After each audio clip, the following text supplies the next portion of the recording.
Hello everyone, welcome to my channel.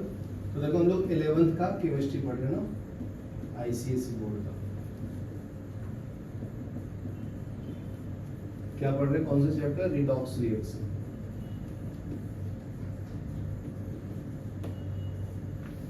बराबर है।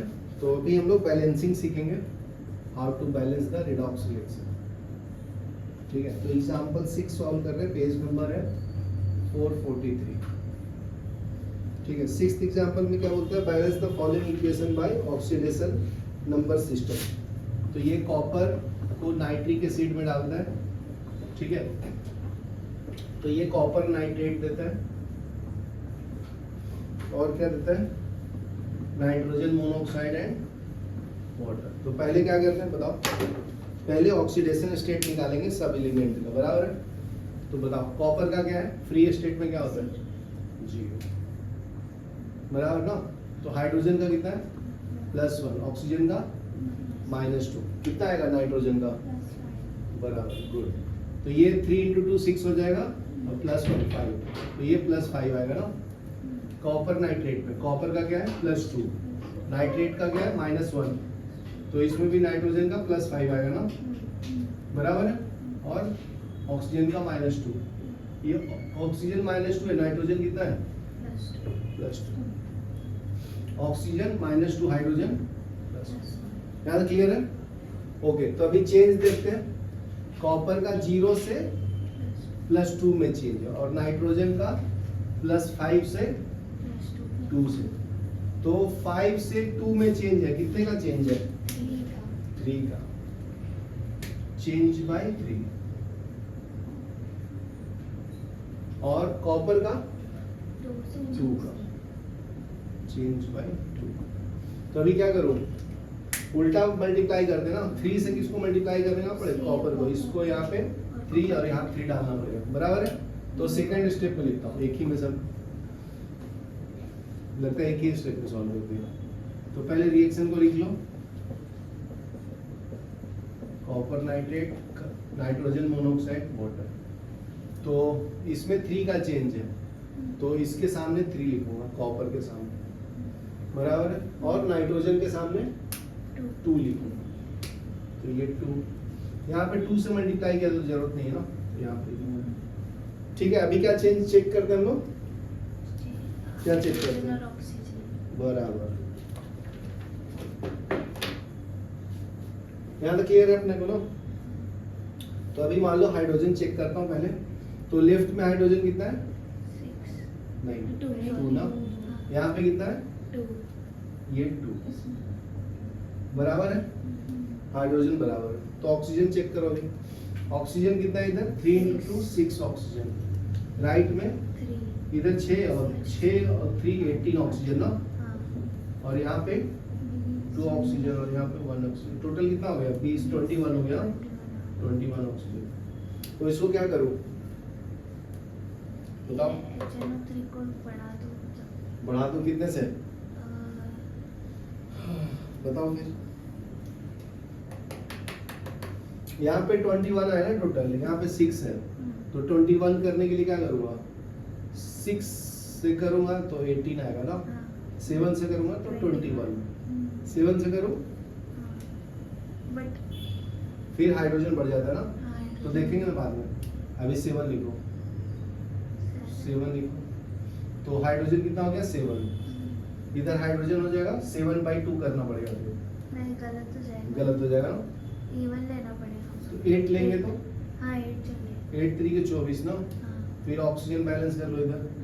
इधर 8। तो कितना लिखो? इधर कितना हो गया? 6 18 ऑक्सीजन ना। यहाँ पे 2 ऑक्सीजन 20 हो गया। और यहाँ पे बढ़ गया कितने से? 4। तो उधर 2H2 बराबर। सीख गए तुम अभी, समझ गया ना? लेकिन हाइड्रोजन 8 हो गया ना बेटा यहाँ।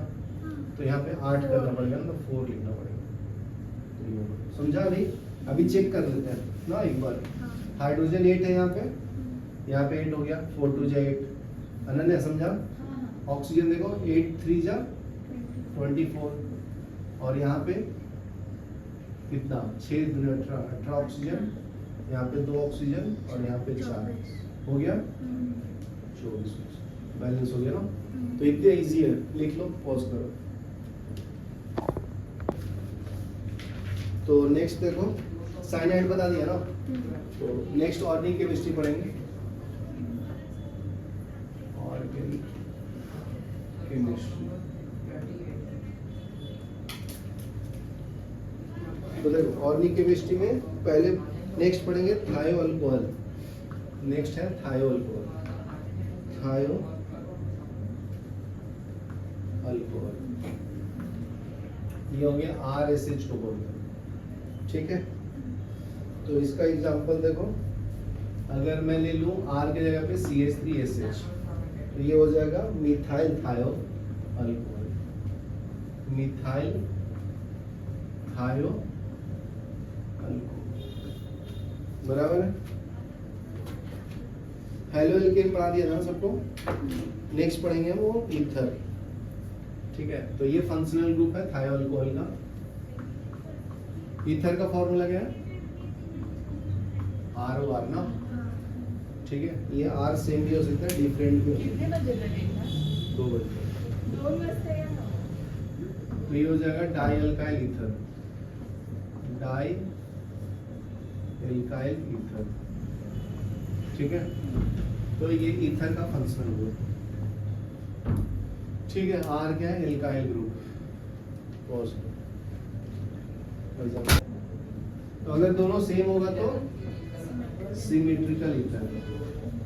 सिमेट्रिकल ईथर, ठीक है। एग्जांपल देखो, CH3OCH3, दोनों R सेम है ना, तो ये तुम्हारा हो गया सिमेट्रिकल। इसको हम लोग मिथॉक्सी बोलेंगे और इसको मीथेन, तो इसका नाम हो जाएगा मिथॉक्सी, बराबर है। Methoxy methane. अगर डिफरेंट होगा तो जैसे CH3OC2H5, ये हो जाएगा इथॉक्सी मीथेन है ना, ये होगा। तो ये पीछे वाला R करो, जो बड़ा हाँ। है उसको देखिए, जो बड़ा है उसको देखिए। ठीक है, यहाँ तक क्लियर है। बाकी तो बता दिया ना। अल्डिहाइड का फंक्शनल ग्रुप क्या है? अनन्या, RCH, ये CHO अल्डिहाइड का फंक्शनल ग्रुप, अल्डिहाइड का, बराबर है। तो ये फंक्शनल ग्रुप के कार्बन को भी काउंट करते हैं। अगर एग्जांपल ले लो CH3CHO, ठीक है। तो ये 1 2 ये है इथेनॉल, अल बोले तो अल्डिहाइड, ठीक है। अगर C3H7CHO है तो 1 और ये 3 4 हो गया ना, तो ब्यूटेनॉल हो गया। अल बोले तो अल्डिहाइड, ठीक है। होमोलोगस सीरीज पढ़ाया था? नहीं। चलो ये लिख लो, पॉज करो, फिर होमोलोगस रुक जा, मिटाने। देखो एसाइल हैलाइड, ठीक है। तो अभी नेक्स्ट पढ़ेंगे एसाइल हैलाइड। इसका जनरल फॉर्मूला है RC≡OX। X क्या होगा? फ्लोरीन, क्लोरीन, ब्रोमीन, आयोडीन ना। तो अगर मैं एग्जांपल ले लूं, इसको हम लोग ऐसे भी लिख सकते हैं RCOX, समझा। तो इसका एक फॉर्मूला है, जैसे मान लो CH3 C≡OCl, ठीक है। तो ये फंक्शनल ग्रुप के कार्बन को भी काउंट करता है। ये हो जाएगा ethanol chloride. Chloride and base. हाँ जी, Cl है ना, इसमें क्लोरीन को क्लोराइड बोलते हैं ना, तो इथेनॉल क्लोराइड होगा। इसमें OYl लगा है, ठीक है। तो एक और एग्जांपल लेना तो ले लो, जैसे मान लीजिए C3H7 C≡O Br ले लेता हूँ उसमें, ठीक है। तो ये हो जाएगा क्या? 3 और 1 4 हो गया ना, तो ये हो जाएगा butanol,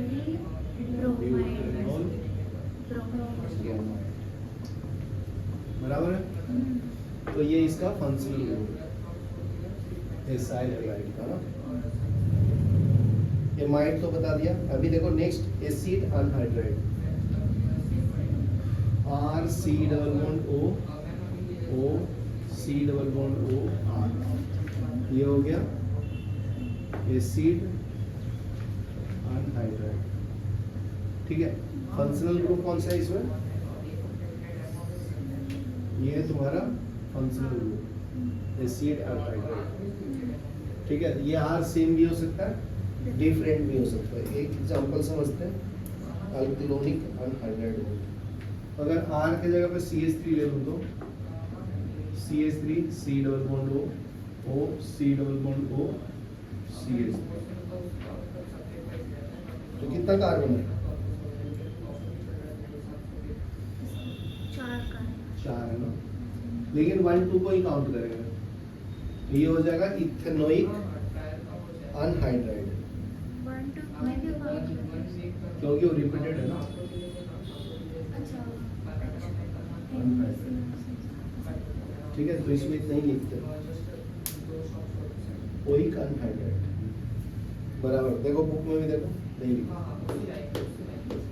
serial number 8, page number दिया है आपका 484 निकालो। तो ठीक है, अगर एक साइड पे लाइक इथेन दिया होगा और एक साइड पे मीथेन, तो क्या लिखेंगे? लिखा। एक साइड पे अगर आर की जगह मतलब हाँ, मीथेन तो लिखा होगा। अनहाइड्राइड ही लिखेंगे उसको। नहीं नाम लाइक एक टाइम समझ C2H5 गए, है। समझ गए। जैसे C2H5 हो गया, फिर C double bond O C double bond O CH3 ना, हाँ। तो इसको भी प्रोपेनोइक अनहाइड्राइड ही बोलेंगे। ठीक है, और कुछ चेंजेस है क्या? पॉज करो, देखता हूँ। ठीक है, आप आगे नेक्स्ट टॉपिक है अपना होमोलोगस सीरीज। ठीक है, तो देखो होमोलोगस सीरीज क्या होता है? There is a difference of CH2 between two consecutive carbon compound. So the लिख लो, the series in which there is a difference of CH2 between two consecutive carbon compound, between two consecutive between CH2 difference between two consecutive carbon family और same family of same family रखो। ठीक है, ये family same हो सकता है उनके बीच में। तो एग्जांपल बताता हूँ, जैसे मान लो एल्केन है, तो एल्केन का जनरल फॉर्मूला क्या है? CnH2n+2। तो n का वैल्यू 2 डालूंगा तो क्या मिलेगा? C2H6। 1 डालेंगे तो CH4। तो ये फर्स्ट मेंबर है, ये सेकंड मेंबर है। तो अगर डिफरेंस निकालना तो हाइड्रोजन में कितने का डिफरेंस है? 6 - 4 2 का, 2 1 1, तो CH2 का डिफरेंस है बराबर ना। तो दूसरा फैमिली ले लो, मान लो मैं अल्कोहल ले लेता हूँ, तो अल्कोहल का जनरल फॉर्मूला क्या है? ROH। तो एक ले लेता हूँ CH3OH, दूसरा C2H5OH। तो इनके बीच का डिफरेंस क्या है? 5 - 3 2 ना, और कार्बन में 2 1 1 का डिफरेंस, तो इसमें भी CH2 का है। ठीक है, सिर्फ कंटिन्यूअस होना चाहिए, तो इसको होमोलोगस सीरीज बोलते हैं। सिंपल है ना बहुत। ठीक है, कीटोन का भी देखो, ये हो जाएगा CH3 CO CH3, एक और ले लेता हूँ CO CH3 CO C2H5, तो ये दोनों तो मैच कर रहे हैं। तो इसमें कितने का डिफरेंस है बताओ? CH2 का ना, तो ये भी होमोलोगस सीरीज है। समझा? यहाँ तक क्लियर है?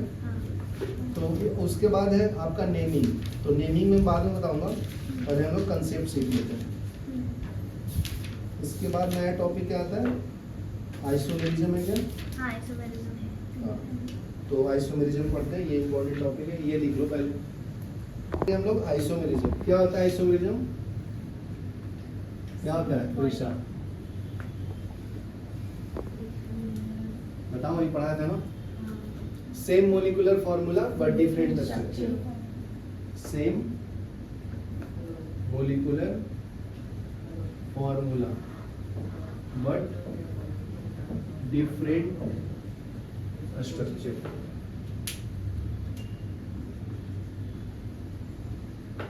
is called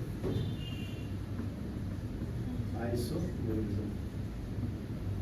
ठीक है, तो इसका क्लासिफिकेशन भी है, तो मैं बताता हूँ, ये इंपॉर्टेंट है, ये पूछता है टॉपिक। ठीक है, और ये 12th में भी है अपने को और 11th में तो नहीं। ठीक है, तो फर्स्ट है स्ट्रक्चरल आइसोमेरिज्म, स्ट्रक्चरल आइसोमेरिज्म, और दूसरा है एस्ट्रियो आइसोमेरिज्म, एस्ट्रियो आइसोमेरिज्म। ये एस्ट्रियो आइसोमेरिज्म हम लोग पढ़ेंगे 12th में कोऑर्डिनेशन कंपाउंड में, मैं लिख देता हूँ, कोऑर्डिनेशन कंपाउंड, बराबर है?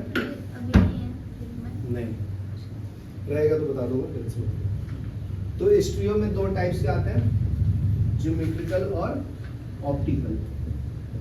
जियोमेट्रिकल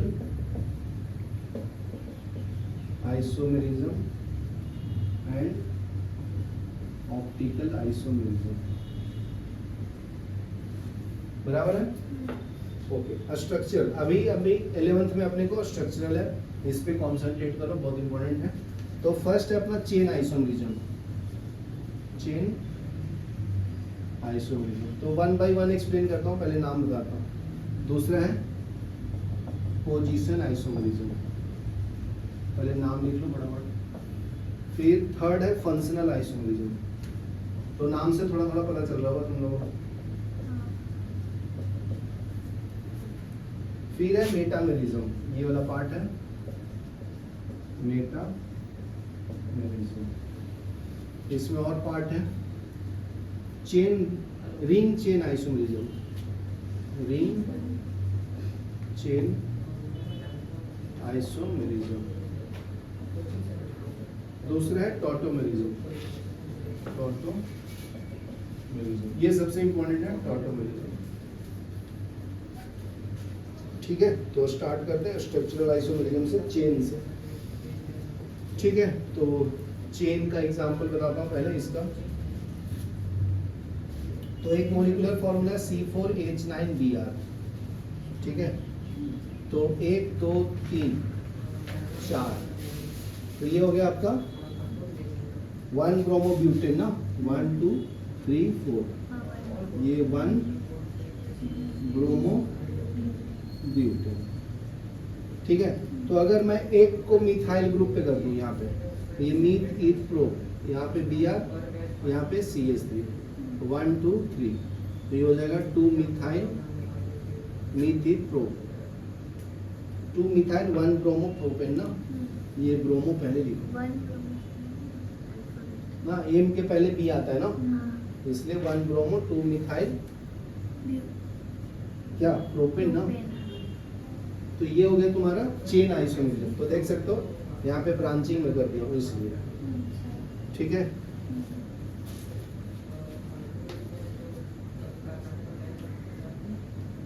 अभी नेक्स्ट देखो, इसके तो बहुत सारे एग्जांपल दिए, लेकिन एक बता दिया अभी। देखो पोजीशन आइसोमेरिज्म, तो पोजीशन आइसोमेरिज्म का एक एग्जांपल है, एल्कीन से ले लेता हूँ, ब्यूट 1 से, ये वाले का। तो इसका मोलिकुलर फॉर्मूला क्या है, ब्यूटेन का क्या होता है, ब्यूटीन का क्या होता है, C4H8 ना। तो अगर फर्स्ट कार्बन पे डबल बॉन्ड दो, 1 2 3 4, तो ये हो जाएगा तुम्हारा ब्यूट 1। और अगर डबल बॉन्ड को यहाँ शिफ्ट कर दो तो मीथ ईथ प्रो ब्यूट, तो ये ब्यूट 2 ना, समझा? चलो यहाँ तक लिख लो, फिर मैं फंक्शनल आइसोमेरिज्म का एग्जांपल बताता हूँ, सी टाइप का फंक्शनल आइसोमेरिज्म। ठीक है, तो देखो एग्जांपल है, मॉलिक्यूलर फॉर्मूला ले लेता हूँ, C2H6O, तो 1 2 3, दो ही है ना, तो यहाँ पे OH कर देते हैं। ये CH3 हो गया, ये CH2 हो गया, तो ये मीथित, ये आपका हो गया इथेनॉल, बराबर ना। अगर मैं ऐसा लिखूं तो CH3O CH3, देखो ये अल्कोहल है ना, और ये क्या बन गया, ईथर। तो दोनों अलग अलग फंक्शनल ग्रुप हो गया ना, समझा। मॉलिक्यूलर फॉर्मूला सेम है देखो, ठीक है। नेक्स्ट पढ़ेंगे हम लोग मेटामेरिज्म। डी है मेटामेरिज्म। इसमें फंक्शनल ग्रुप सेम होगा, बस उसके लेफ्ट और राइट में आर अलग होंगे। तो ये मोस्टली ईथर दिखाता है, और एमाइन ग्रुप। तो देखो मॉलिक्यूलर फॉर्मूला एक ले लेता हूँ पहले, C4H10O, ठीक है। तो इसका अगर मैं बना दूँ तो CH3O, इसमें 3 कार्बन और बच जाता है, तो C3H7। और इसका मेटामेरिज्म क्या होगा, C2H5O C2H5। देखो दोनों में कार्बन सेम है ना, फंक्शनल ग्रुप सेम है, तो इसमें लिखना है तो ऐसे लिख सकते हो मेटामेरिज्म का definition, same functional group but different R group, but different alkyl group, alkyl group on either side of the functional group, of the functional group, ठीक है। इसमें क्या लिखने का, same molecular formula but different functional group, different functional group,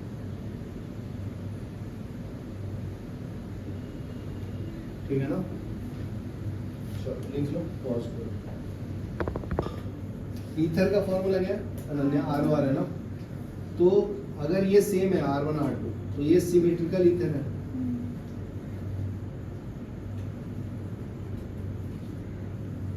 अगर different रहेगा तो क्या होगा, यहाँ पे R1 इक्वल टू क्या है आपका, R, देखो ये R1 हो गया, ये R2 हो गया, दोनों सेम दिख रहा है, सिमेट्रिकली। अगर R1 और R2 डिफरेंट होगा, नॉट इक्वल टू R2 होगा, तो इसको अनसिमेट्रिकल ईथर बोलते हैं, अनसिमेट्रिकल, ठीक है। तो देखो ये R1 अलग है, ये R2 अलग है, लेकिन पूरा कंबाइन करेंगे। मॉलिक्यूलर फॉर्मूला क्या है, इसमें कितने कार्बन है, इसमें फर्स्ट वाला में 4, तो C4H H10O, बराबर ना, H10O। इसमें कितना है, C4, तो मॉलिक्यूलर फॉर्मूला सेम है फर्स्ट और सेकंड का, और ये भी सेम है ना, फंक्शनल ग्रुप। सिर्फ लेफ्ट में एक कार्बन है, राइट में 3, इसमें दोनों तरफ सेम है, समझा। तो फंक्शनल ग्रुप सेम रहेगा, number of carbon atom different होगा लेफ्ट राइट वाला, समझा। इसको मेटामेरिज्म बोलते हैं। एक और एग्जांपल समझाता हूँ, मान लो सेकंड डिग्री एमाइन लेता हूँ, तो यहाँ पे इन ले लो, H ले लो, यहाँ पे C2H5 ले लो, यहाँ पे ले लो C2H5 ले लो, तो ये सिमेट्रिकल हो गया। अभी दूसरा ले लेता हूँ, CH3NH, यहाँ पे C3H है, तो ये फंक्शनल ग्रुप के लेफ्ट में और राइट में अलग अलग आ रहे हैं ना, समझा ना, फंक्शनल ग्रुप लेकिन सेम, ये डिफरेंट है, तो इसको बोलते हैं मेटामेरिज्म, समझा भी। नेक्स्ट देखेंगे हम लोग रिंग आइसोमेरिज्म। Ring iso.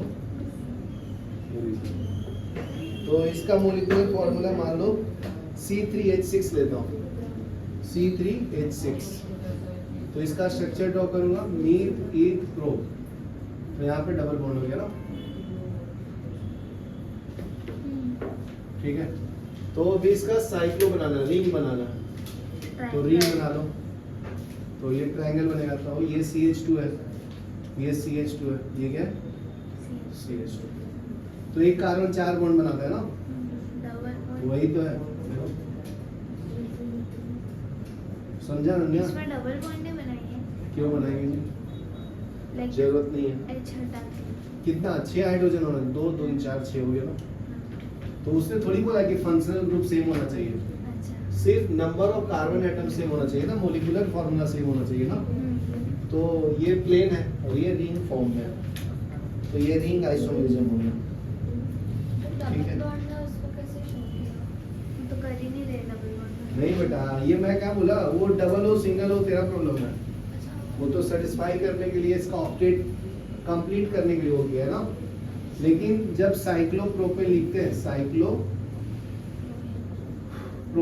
तो उसमें 3 कार्बन और 6 हाइड्रोजन होता है, समझा?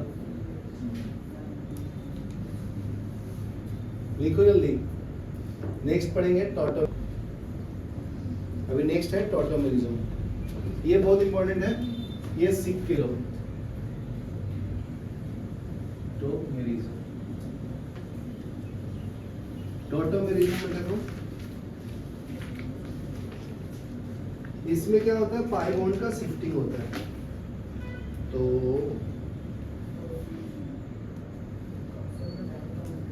देखो, तो बहुत सिंपल एग्जांपल से बताता हूँ। जैसे हाइड्रोजन साइनाइड है, तो जैसे पिछले क्लास में बोला था हाइड्रो साइनिक एसिड। तो पिछले क्लास में बताया था कि ये जो होता है ना, एम्बिडेंट लिगेंड होता है, पता है ना, हाँ, कार्बन से भी अटैच हो सकता है और नाइट्रोजन से। बराबर, समझ गया आप लोग, समझदार हो गए। तो HNC, हाँ। ठीक है। तो इसका मैं ये लोन पेयर इसको डोनेट कर देता हूँ, ठीक है ना। तो ये हो गया टॉटोमेरिज्म। टॉटोमेरिज्म मतलब डिफरेंट फंक्शनल ग्रुप दिखेगा। देखो, ये कार्बन इधर शिफ्ट कर दिया ना, तो ये साइनाइड है, ये हो गया आइसोसाइनाइड। तो इसका नाम है iso hydrocyanic acid, hydrocyanic acid, ठीक है।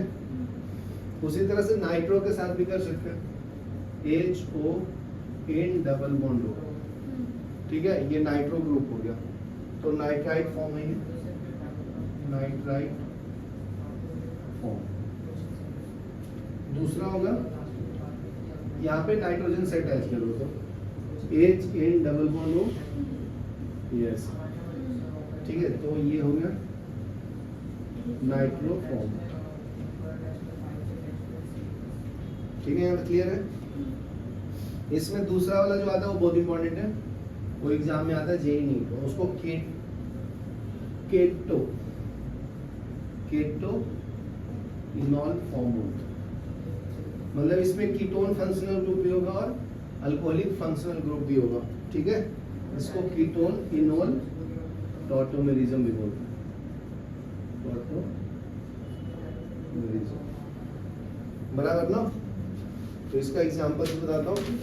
कीटोन फंक्शनल ग्रुप वाला अल्कोहलिक फॉर्म में भी आता है।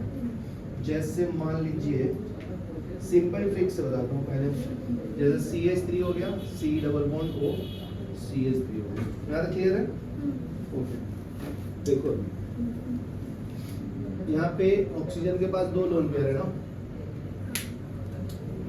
तो अगर मैं ये पाई बॉन्ड को यहाँ शिफ्ट कर दूँ और एक हाइड्रोजन को यहाँ शिफ्ट कर दूँ, तो क्या मिलेगा बताओ? सिर्फ देखो पहले, CH3 C double bond CH2 हो जाएगा और ये OH हो जाएगा, समझा ना। तो देखो, ये यहाँ पे था तो कीटोन था और यहाँ पे हो गया तो अल्कोहल।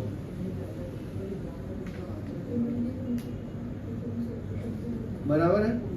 तो देखो, जो पाई बॉन्ड है ना, पाई बॉन्ड वो ऑक्सीजन के साथ रहना चाहता है एज कंपेयर टू कार्बन, क्योंकि कार्बन जो है लेस इलेक्ट्रोनेगेटिव है, लेस इलेक्ट्रोनेगेटिव, ये मोर इलेक्ट्रोनेगेटिव है ना। इसका मतलब इसके लास्ट ऑर्बिट में ज्यादा इलेक्ट्रॉन है और इसके लास्ट ऑर्बिट में 4 इलेक्ट्रॉन है ना, समझा? ऐसे भी समझो, पीरियोडिक टेबल पढ़ते हैं हम लोग ऐसे, तो इधर ग्रुप 17 आता है, 18 वाला तो 0 है ना, फ्लोरीन, क्लोरीन, ब्रोमीन, आयोडीन। इसके पहले 16 आता है, ऑक्सीजन, सल्फर, सेलेनियम, टेलिनियम। उसके पहले 15 आता है, नाइट्रोजन, फास्फोरस, आर्सेनिक, एंटीमनी, डिस्मस। बराबर है। तो लेफ्ट टू राइट जाते हैं तो इलेक्ट्रोनेगेटिविटी बढ़ता है ना, और कार्बन इसके पहले आता है ना 14 में, 14 में आता है, उसमें कहे सीता जी, तो इसमें सबसे ज्यादा इलेक्ट्रोनेगेटिव है ना, समझा गया? तो पाई बॉन्ड किसके पास रहना चाहता है? जो ज्यादा इलेक्ट्रोनेगेटिव है, तो ये वाला ज्यादा स्टेबल है, ये वाला एज कंपेयर टू ये मोर स्टेबल या मोस्ट स्टेबल, मोस्ट स्टेबल, और ये लेस स्टेबल, ठीक है ना, ड्यू टू इलेक्ट्रोनेगेटिविटी डिफरेंस। समझा ना? चलो यहाँ तक लिखो। नेक्स्ट पढ़ेंगे हम लोग स्टीरियो आइसोमेरिज्म। तो स्टीरियो में 2 टाइप्स होते हैं, geometrical and optical. Stereo isomerism, ठीक है। इसमें 2 टाइप्स है। फर्स्ट है जियोमेट्रिकल आइसोमेरिज्म। ज्योमेट्रिकल में 2 टाइप्स होते हैं, सीस एंड ट्रांस, ठीक है। अगर सेम साइड सेम मॉलिक्यूल्स होगा तो सीस होगा। जैसे एग्जांपल समझो, तो ये ए है, ये ए, ये एटम है ए और बी, तो ये सेम साइड होगा तो सीस है, ठीक है। अगर मैं उल्टा कर दूं, ए को इधर बी को इधर, तो ट्रांस आइसोमेरिज्म होगा। इधर ए इधर बी कर दो ना, और इधर बी इधर ए इधर ए, समझा ना? पाई बॉन्ड के ऊपर ये वाला डिफरेंट होना चाहिए, ये सेम है तो सीस, डिफरेंट है तो ट्रांस, ठीक है। और दूसरा एग्जांपल दूसरे टाइप में कैसे हो सकता है? और जरूरी नहीं कि ये दोनों सेम और ये दोनों भी सेम होना चाहिए, ये दोनों में से एक सेम होता है, ये डिफरेंट होता है। गिर गया ना, दोनों बहुत गिर गया। ट्रांस में देखो, सीस वाला पहले बताता हूँ, ये ए और ये एक्स है, ये क्या है? वाई है। तो पाई बॉन्ड के ऊपर वाला ये जो एटम्स है सेम है, तो ये सीस आइसोमेरिज्म है, ठीक है। अगर मैं उल्टा कर दूं, एक्सचेंज कर दूं, तो ये ट्रांस हो जाएगा, ये एक्स, ये वाई, ये ए, और यहाँ पे ए। तो पाई बॉन्ड के ऊपर ये डिफरेंट एटम्स हो गए ना, तो ये ट्रांस आइसोमेरिज्म। यहाँ तक क्लियर है? ये लिख लो।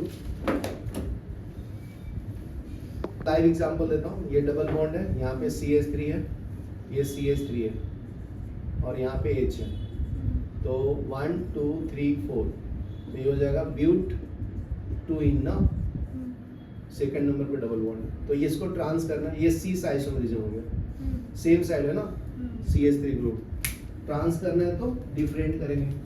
यहाँ पे एक CH3 कर देता हूँ, यहाँ पे H कर देता हूँ, यहाँ पे H है ना, यहाँ पे CH, तो ये ट्रांस हो गया ना, ये ट्रांस ब्यूटी हो गया। समझा ना भाई? चलो देखिए।